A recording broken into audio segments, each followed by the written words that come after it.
The ability to have somebody who is kind of epitomizes what you think your country stands for has always been a major ambition. In a shocking royal twist, Princess Anne has reportedly taken a firm stand over Queen Elizabeth's treasured sapphire collection, with Queen Camilla's daughter, Laura Lopes, suddenly drawn into the center of the controversy. While some say the jewels were simply kept within family circles, others believe Anne saw a serious issue and moved to protect her late mother's legacy. As questions continue to circulate behind palace walls, one mystery remains.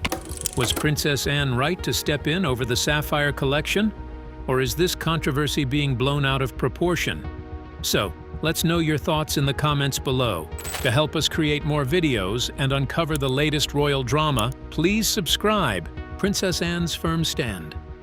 According to reports circulating within royal circles, a serious situation began to develop when concerns were raised about sapphire jewels closely linked to Queen Elizabeth's personal collection.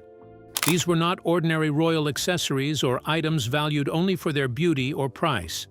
Instead, they were deeply connected to the late Queen's life, representing her memories, her family, and her remarkable 70-year reign. For Queen Elizabeth, these sapphire pieces were part of her personal story. They were worn and seen during key moments of her life, from her early years as a young princess to her long years as queen. Each jewel carried meaning, symbolizing duty, tradition, and the journey of a monarch who shaped modern Britain. But according to these reports, concern grew when rumors suggested that some of these treasured sapphires may no longer have been fully within the expected royal circle. In other words, questions began to appear about whether every piece was still being properly held within the active royal household, or whether certain items had quietly moved beyond the usual royal structure that governs such historic possessions. Within the monarchy, royal jewels are not seen as ordinary private property. Instead, they are treated as part of the crown's deep heritage, carrying history, tradition, and meaning from one generation to the next. Because of this, even the slightest hint of unclear movement or unusual access is taken very seriously and closely watched. Princess Anne, known for her disciplined and no-nonsense approach to royal duty, reportedly reacted quickly when she became aware of the concerns. She has long been seen as one of the most committed members of the royal family, someone who values order, responsibility, and tradition above emotion or hesitation. For her, this was not a personal matter, but a matter of protecting the legacy of Queen Elizabeth and the institution she served for decades. Reports say her response was firm and direct. She was not interested in confusion or delay. Her position was clear. If any sapphire jewels had been taken or moved outside their proper royal setting, they needed to be returned without hesitation. What makes this situation even more striking is the emotional meaning attached to these pieces. They are not just jewels stored away in collections. To many within the royal family, they represent memory, continuity, and the identity of Queen Elizabeth herself. As a result, Princess Anne's reported reaction is being seen as more than a simple response to a rumor. It reflects a deeper determination to protect royal tradition and ensure that the late Queen's legacy remains intact, respected, and preserved exactly as it should be within the history of the monarchy. Princess Anne was furious when she learned that her mother's sapphire had been taken, and she reportedly made an uncompromising stand that it must be returned immediately. But why would Anne take such a firm stand, and who could be responsible for the missing precious jewel? Now let's uncover the private citizen caught in a royal firestorm. Royal boundaries drawn. Unlike senior members of the royal family, Laura Lopes is not a princess and does not hold any royal title. She does not carry out official duties for the monarchy, does not take part in state events as a working royal, and lives most of her life away from the public attention that constantly follows the royal household. In many ways, she is a private citizen, even though she is closely connected to the royal family through her mother, Queen Camilla. However, despite living outside the formal structure of the monarchy, her name became part of growing discussions inside palace walls due to her connection to the sapphire collection linked to Queen Elizabeth. These discussions were not necessarily about Laura herself, but about what her involvement symbolized and what it could mean for the handling of historic royal jewels. From one point of view, some observers saw nothing unusual in the situation. After all, royal families are still families at their core, and it is natural for relatives, even those who are not working royals, to be around items that carry history and tradition. In this view, being close to royal heritage does not automatically create a problem. It is simply part of life inside such a unique family structure. But from another perspective, the matter appeared far more sensitive. To those who value strict royal protocol, jewels connected to Queen Elizabeth are not just family possessions. They are part of the crown's history, representing decades of duty, tradition, and national identity. Because of this, they are expected to remain within carefully defined royal boundaries, not gradually move into private or informal family spaces. On one side, there is the idea of family connection and private access. On the other side, there is the belief that certain royal items carry a responsibility that goes beyond personal relationships. Once something is tied so closely to the legacy of a monarch like Queen Elizabeth, it is no longer seen as just a family object. It becomes part of a national story.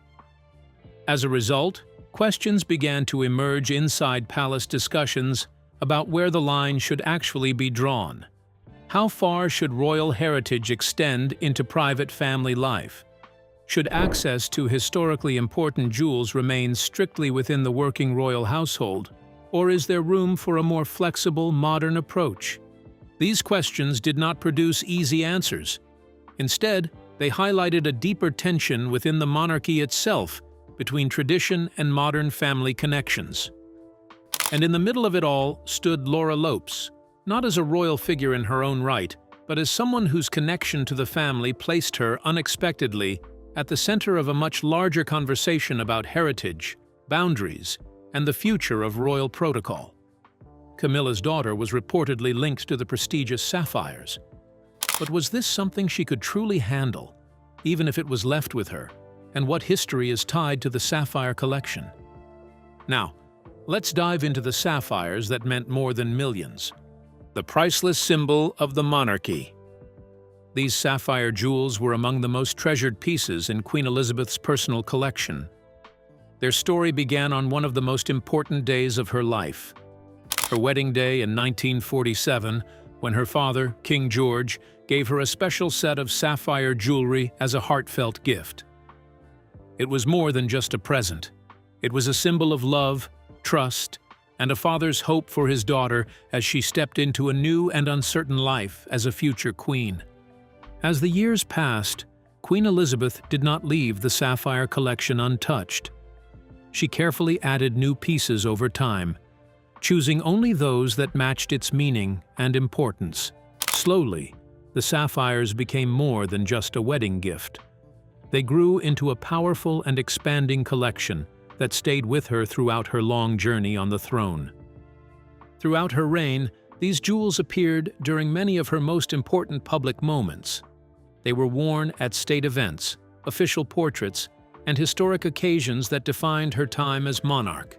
Each appearance was carefully chosen, and each time the sapphires were worn, they carried a quiet message. They were not just decorations, they were part of her identity as queen. In many ways, the sapphire collection became a silent record of her life. Every necklace, brooch, and tiara seemed to reflect a chapter in her story. From her early years as a young queen learning to lead, to her later years as a respected global figure, the jewels were always there, witnessing history as it unfolded. While experts may have placed a financial value on the collection worth millions of pounds, those who truly understood the royal family saw something far beyond money. To them, these sapphires represented something deeply personal. They were connected to a daughter who became queen, a mother who guided her family, and a monarch whose decisions shaped not only Britain, but also the modern world. This is why the jewels carry deep emotional meaning. They are not just objects to be replaced or traded. Each piece holds memories, history, and a personal story within it. They reflect a lifetime of duty, sacrifice, and service, all lived openly in front of the world for more than 70 years. Because of this, the idea of losing control of such pieces is not seen as a small matter. It is not just about ownership or inheritance. It is about something much deeper, the fear of losing a visible link to Queen Elizabeth herself. For many within the royal world, these sapphires are not just part of a collection. They are part of her legacy and, in many ways, part of history. The sapphire has a long history tied to the monarchy. But how could it have found its way to Camilla's daughter? Does her mother have the right to all the jewelry left by the late queen? Or is there a limit to her entitlement to the jewels? Let's uncover the intriguing details. A controversial shift in royal tradition. After Queen Elizabeth II passed away, the sapphire jewels that once symbolized her royal presence did not fade from the spotlight. Instead, they gradually returned to public view, this time worn by Queen Camilla, who became the main royal scene, displaying several pieces from the famous sapphire collection, keeping their legacy alive but also sparking new attention and debate. At major state banquets, formal dinners, and diplomatic receptions, the deep blue sapphires began to shine again under bright chandeliers and flashing cameras. For many watching, the sight was both powerful and emotional. These were not just beautiful jewels, but the same ones long associated with one of the most famous queens in modern history. Seeing them worn again by her successor marked a clear shift, symbolizing a new chapter in the monarchy while still carrying echoes of Queen Elizabeth's lasting legacy. Supporters of the royal family saw this as a natural and respectful continuation of tradition. In their view, royal jewels are not meant to stay frozen in time. They are meant to be worn, seen, and carried forward. From this perspective, Queen Camilla wearing the sapphires was simply part of keeping royal customs alive. Someone had to continue the story, and the jewels needed to remain part of public royal life rather than being locked away and forgotten. However, not everyone saw it that way. For critics and royal watchers who are more sensitive to symbolism, each appearance raised uncomfortable questions. The sapphire collection had long been associated in the public mind with Queen Elizabeth. For decades, she was the face of those jewels, wearing them during some of the most important moments of her reign. Because of this deep connection, some people felt uneasy seeing them so closely linked to another figure so soon after her passing. This sparked a growing debate among royal watchers. Was Queen Camilla wearing the sapphire jewels as a genuine tribute to honor Queen Elizabeth's memory and legacy, or was it quietly marking the beginning of a new royal era? For many, the change felt powerful and emotional, and not everyone was ready to accept this new chapter. These questions did not fade away quickly. Instead, they grew even stronger with each public appearance of the sapphires. Every time they were worn again, it reopened the debate about tradition, memory, and the ongoing changes within the monarchy. As time went on, these debates became even more intense as wider concerns about the future of the sapphire collection began to surface. What once seemed like a simple continuation of royal tradition slowly turned into a much deeper conversation about legacy, symbolism, and who truly carries the visible identity of the crown into the next generation. Camilla became the primary wearer of Queen Elizabeth's jewels after her passing. But could all the jewels be traced to her? Or are there some that cannot be accounted for within the royal institution? If so, where could they have gone? Let's uncover the intriguing details. The hidden jewels of Queen Elizabeth. Then came the mystery that pushed the story to another level.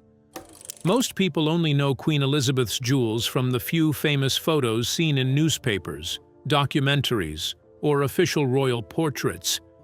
But what many do not realize is that her full collection was far larger than what the public ever saw. In fact, she owned hundreds of individual pieces, including brooches, necklaces, rings, earrings, and tiaras gathered over many decades of royal life. However, the full list of these jewels has never been made public. The royal family has never released a complete inventory, and many of these items were rarely seen in public events. Some were stored safely inside royal residences, while others were worn only on special occasions or kept away from public view entirely.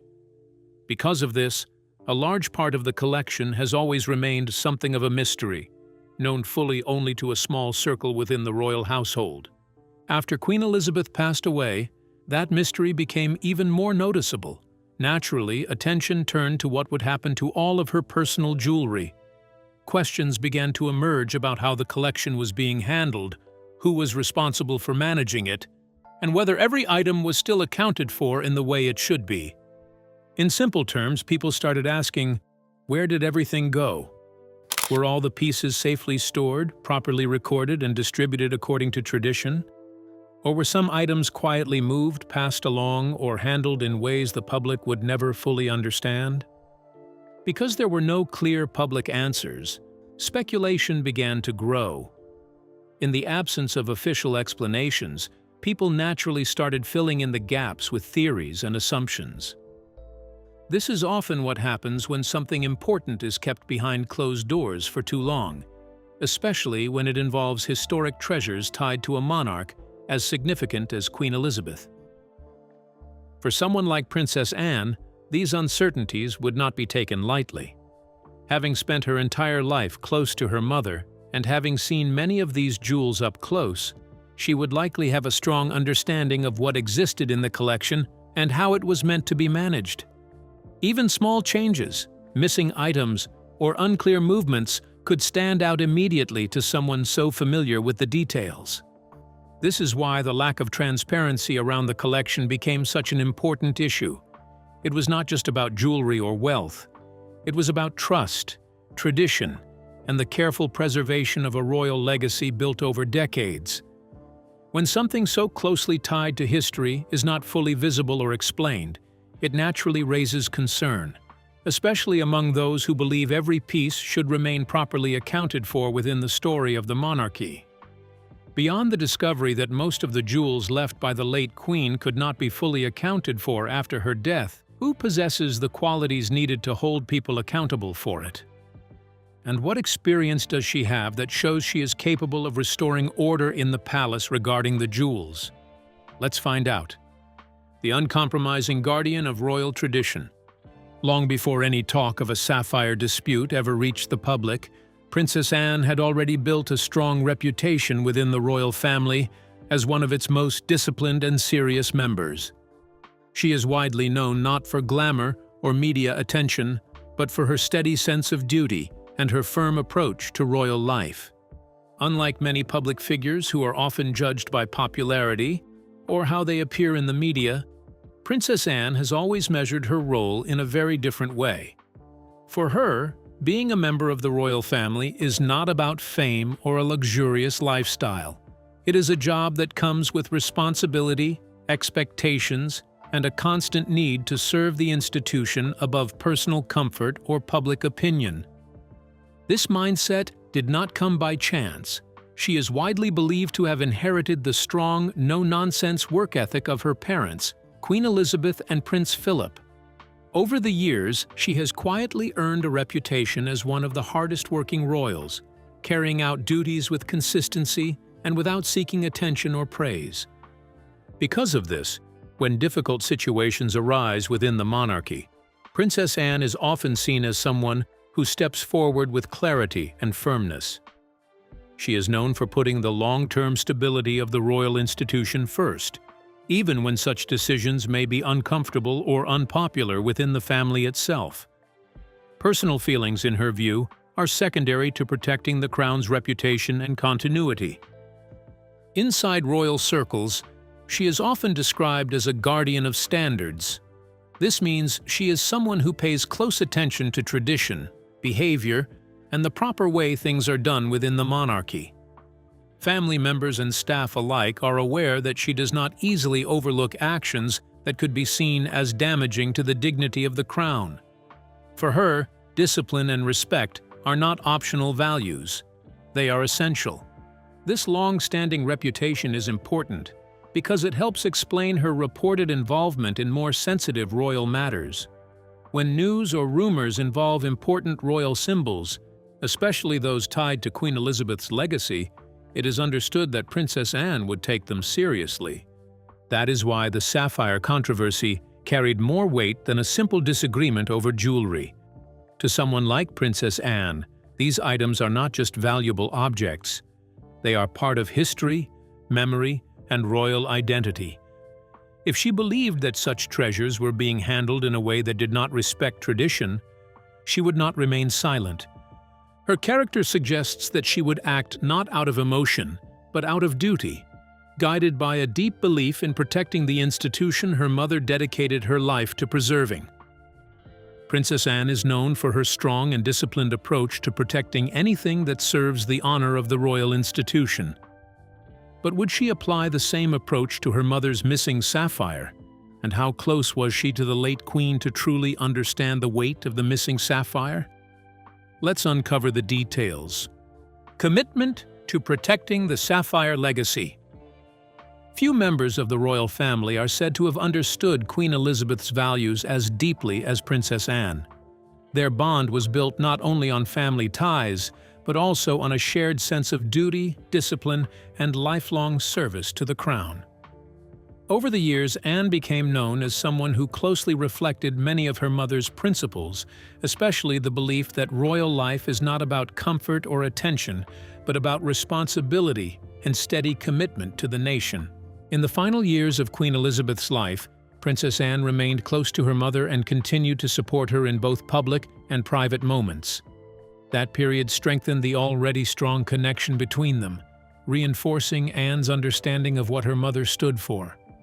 This closeness is often described as one of the reasons she is seen as one of the most loyal protectors of Queen Elizabeth's legacy.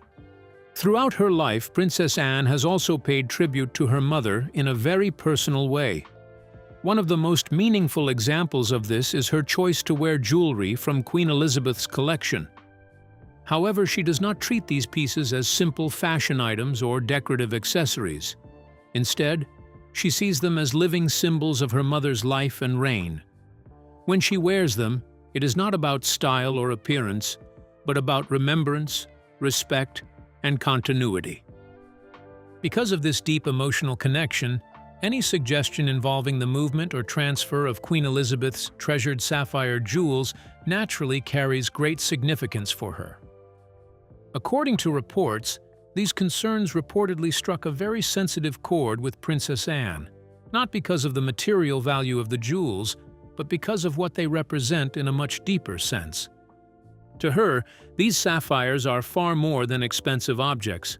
They represent decades of dedication, sacrifice, and duty carried out by Queen Elizabeth over her long reign. Each piece is tied to moments of history, family memory, and the steady continuation of the monarchy across generations. This is why the idea of those jewels being moved away from what she believes to be their rightful place would not be taken lightly. In her view, it would not simply involve a change in ownership or possession. It would represent a shift in how the legacy of Queen Elizabeth is preserved and respected. For someone with Princess Anne's sense of duty and loyalty, few would doubt that she would feel a strong responsibility to act if she believed that her mother's legacy was at risk of being treated without the care and respect it deserves within the traditions of the royal family. Princess Anne understands the value attached to her mother's sapphires because of her close bond with the late queen. But can she assume the authoritative role of protecting sapphires that symbolize the stability of the royal institution? Or are there forces within the monarchy that might make the task difficult for her? Now let's unravel the hidden power struggle over Queen Elizabeth's legacy. Beyond the sapphires. In the end, this story is about much more than sapphires or any royal jewels.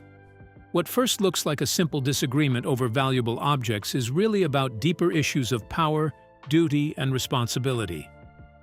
It also raises important questions about the future of the monarchy after Queen Elizabeth II's death and who will help shape its direction going forward. At its core, the situation is not just about who holds the sapphires today. It is about who has the authority to decide what becomes of the symbols left behind by one of the longest reigning monarchs in history. These jewels are not ordinary possessions. They are closely tied to royal identity, tradition, and the image of the crown itself. Reports suggest that inside royal circles, there were strong efforts to keep these historic jewels linked to the monarchy itself. From this view, the treasures are not meant to become private family property or personal keepsakes. Instead, they should remain part of the royal institution as a whole, preserved as symbols of tradition, history, and the crown, ensuring they continue to represent the monarchy for future generations. This reveals a deeper tension that often exists behind palace doors. On one side are those who believe that royal jewels, especially those so strongly linked to Queen Elizabeth, should remain permanently tied to the crown. In their eyes, these items are not just family heirlooms. They are national symbols that represent history, continuity, and the monarchy's public identity. On the other side are individuals and family members who find themselves closely connected to these items, sometimes drawing public attention simply because of their proximity to them. This creates pressure, scrutiny, and constant debate about what is appropriate, what is traditional, and what crosses the line between public heritage and private ownership. For Princess Anne, however, the matter appears to be much more straightforward. Known for her strong sense of duty and her firm commitment to tradition, she is believed to see her mother's legacy as something that must be carefully protected at all costs. From her perspective, Queen Elizabeth's life work, symbols, and memories should not be quietly scattered, diluted, or allowed to fade into private hands without careful consideration. Princess Anne's firm stand makes this situation so compelling because it is not just about jewels or material things. It reveals a deeper struggle over memory, authority, and who has the right to protect the royal family's identity as the world changes. In the end, the real question is not just whether the sapphires were returned or where they currently reside. The more important question is who will ultimately safeguard Queen Elizabeth's legacy, and whether anyone within the royal family is willing or able to protect it with the same determination and strength that Princess Anne is said to represent. So, what do you think about Princess Anne's willingness to protect the crown's legacy? Has she taken the right step? We would love to hear your thoughts in the comments below. Don't forget to like and subscribe.